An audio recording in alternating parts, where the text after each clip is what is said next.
Reserve में खूनी खेल, 15 साल, 1 लाख पेड़ और जंगल साफ। नमस्कार, मैं हूं माधवी और आप देख रहे हैं सीजी भास्कर। छत्तीसगढ़ के गरियाबंद से पर्यावरण के कत्लेआम की ऐसी खबर सामने आई है जिसे सुनकर आप दहल जाएंगे। सीता नदी टाइगर रिजर्व में पेड़ों की लाशें बिछी है। एक नहीं, दो नहीं, पूरे 1 लाख पेड़ों को बेरहमी से काट दिया गया है। आसमान से इसरो के सैटेलाइट ने जब तस्वीरें भेजी तो वन विभाग के होश उड़ गए। ड्रोन कैमरों ने 10 सेंटीमीटर तक जूम करके देखा तो पता चला कि 15 साल से जंगल को दीमक की तरह चाटा जा रहा था। ग्राम जेतपुरी के 166 शिकारियों ने वन्य जीवों के घर पर सर्जिकल स्ट्राइक कर 106 हेक्टेयर जमीन को साफ मैदान बना दिया। टाइगर रिजर्व के अफसर वरुण जैन ने अब इन पेड़ चोरों के खिलाफ जंग छेड़ दी है।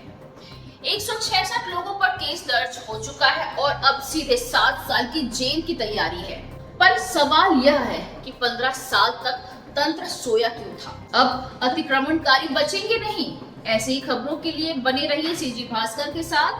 धन्यवाद।